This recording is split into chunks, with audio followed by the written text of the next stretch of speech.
దక్షిణ భారత చలనచిత్ర రంగంలో మంచి హాస్య నటుడిగా పేరున్న అలీ రాజకీయాల్లో వేలు పెట్టి చెయ్యి కాల్చుకున్నారని అందరూ అనుకుంటారు. ఇప్పుడు కూడా ఆయన అదే మాట చెబుతున్నారు.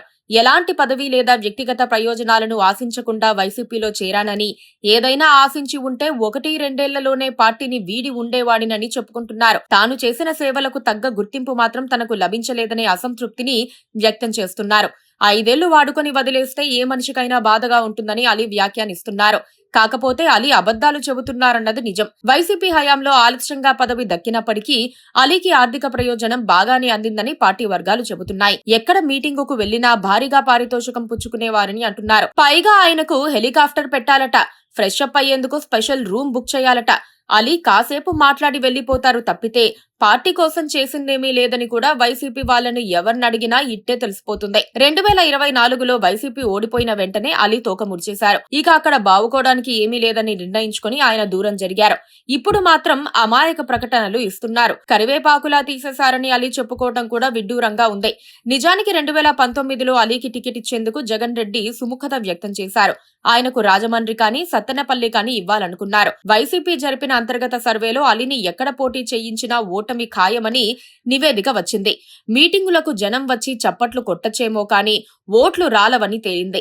పైగా అలీని చూసేందుకు జనం రావటం లేదని, వేరువేరు కారణాలతో వైసీపీ మీటింగులకు వస్తున్నారని సర్వేలను వైసీపీ పెద్దలు నిర్ణయించుకున్నారు. మరోపక్క వైసీపీకి అలీ కమిటెడ్ క్యాడర్ గా కూడా పనిచేయలేదు. అంటిముట్టనట్లుగా ఉన్నారు. పోసాని కృష్ణమురళి లాగానో ఇంకొకరి లాగానో వైసీపీ వ్యతిరేకులపై విరుచుకుపడలేదు. ఎక్కడా జనాన్ని ఆకట్టుకునే విధంగా కామెంట్స్ కానీ, వివాదాస్పద ప్రకటనలు కానీ ఆయన నోటి వెంట రాలేదు.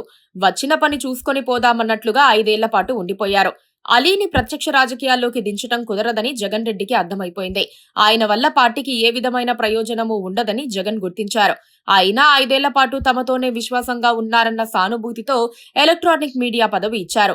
పార్టీ కోసం పనిచేసిన సినీ జనానికి ఎప్పుడు పదవులు ఇచ్చారో అలీకి అప్పుడే కట్టబెట్టారు. నామినేటెడ్ పదవికి ఇచ్చే అన్ని సౌకర్యాలు కల్పించారు.